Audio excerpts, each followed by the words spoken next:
ولې د روجې په ځای اختر، ولې د اختر په ځای روجه؟ د خدای نه لږ ویرېږئ. سلامونه او نیکې هیلې زما ټولو لرو برو افغانانو، پښتنو خویندو ورونو. په هر ورځ هم چې تاسې اختر کړی، تاسو ته د اختر مبارکي ویم، خو چارواکو ته نه یم، او چارواکي به انشاءالله الله ته جواب ورکړي، ځکه حق روجې په خلکو وخوړې او اختر یې کوپې. افغانانو ورونو، موږ چې واړه رالوی شوي یو، زموږ سعودي سره اختر او روجه خصوصا د افغانستان بالکل صحیح راغلی. په دې کې زموږ هېڅ اختلاف نشته سعودي سره، سیاسي اختلاف به په خپل ځای وي، مګر ځکه چې هغه یو مقدس ځای دی، مکه ده، مدینه ده، عرفات دی، یعنې حج مراسم دي، هر زموږ بالکل سعودي سره هېڅ په دې کې کم دغه نه دی راغلی، مشکل نه دی راغلی. مګر موجوده د طالبانو حکومت تر دې کارونو ته وګوره افغانانو ورونو، زه د دې عقل، د دې انسانیت، د دې مسلمانۍ ته حیران، د دې ګیرو ته وګوره، دې پټګو ته وګوره، تاسو احترام لرم.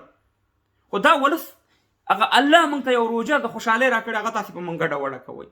هغه الله موږ ته اخترونه راکړي، هغه تاسې په موږ ګډ وډ کوئ. اولنۍ غلطي خو تاسې په اوله روجه کې دا وکړه چې اکثر له چې د روجې اعلان کېږي د افغانستان په ټیم 5 یا 6 بجې د ماښام یا د مازدیګر کېږي، نو خلک د پښمني دپاره هم غم وکړي، خلک د تراویح دپاره غم وکړي. نو تاسې د شپې په 12 بجې باندې اعلان وکړو چې سبا روجه ده. په الهي نصرت سره تاسې 52 ملکونه مات کړي، په الهي نصرت سره تاسې وروره سپوږمۍ وکته او افغانان هم د وروره د تراویح نه محرومه کړه، او د سبا د تیارانه چې د پښمني دپاره یا د روجې دپاره تیاری وکړي، د هغې نه محرومه کړه. بیا رالی په اختر کې، د اختر صحیح اختر چې و هغه د دوشنبې په ورځ و. ټولې دنیا د ټولو مسلمانانو تقریبا اختر د دوشنبې په ورځ و. تاسې رالی صاحب مهربانه د شپې په 12 بجې په 11 بجې اعلان کوئ چې یاره سبا په افغانستان کې اختر دی. حق روجه م راواغسته، په خلکو باندې صاحب مهربانه روجه وخوړه او اختر م وکړو. د دې جواب هم الله ته تاسې ورکوئ، دا ولس بیا نه ورکوئ، تاسې به ورکوئ، ځکه تاسې مسؤل هستئ. ځکه چې 5 بجې اکثر له مالته مخکې وایي چې 5 بجې اعلان کېږي چې سبا اختر دی یا روجه ده.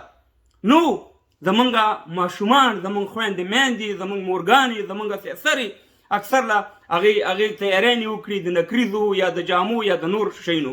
نو تاسې د شپې په 12 بجې اعلان وکړه، دغه ماشومانو ازار به مو وایي، نه نکریزې وکړئ، نه تیاری وکړو، ځکه تاسې خپل ماشومان شته دی نه، تاسې خپل ماشومان په قطر او په پاکستان او په امریکا او په برطانیه او په نور ځایونو کې اوسېږي، د طالبانو مشران دا ماشومان خیم. نو زموږ ماشومانو یو د نکریزو خوشحالي وه، یو د اختر خوشحالي وه، هغه هم ترې نه تاسې واغسته. خدای ته به تاسې جواب ورکوئ چې تاسې په حقه روجه په خلکو باندې خورئ او په هغې ورځ باندې تاسې اعلان کوئ. دا هغه منصوبه د افغانانو ورونو چې دغه 83 کاله دا کار پاکستان کوي، خو نن دغه کار په افغانستان کې عملي کېږي. تاسې وګورئ چې دا څوک دا کار کوي. څوک د مسلمانانو په منځ کې بې اتفاقي جوړوي، څوک په مسلمانانو باندې په حقه روجه د هغه پې خوري او اختر کوي پې. نو د دې جواب انشاءالله طالبانو تاسې او تاسو تاریخ به افغانان یاد ساتي چې تاسې یو داسې توره فیصله کړې ده چې حقه روجه چې یو فرضي دغه تاسې په خلکو باندې وخوړو، او د دې مسؤلیت به تاسې یاستئ. بل زما په ښکته وطن پاکستان نه خو موږ ګیله نه لرو، ځکه چې هغه خو همیشه د مسلمانانو په ضد همیشه یې داسې کارونه کړي چې د مسلمانانو په ضرر تمام شوي دي. خو زه ایران د ایران دایمه وایي رمضان جاړې پټان جانې. نو روجه نیسي پښتانه او د اختر فیصلې پنجاب کوي.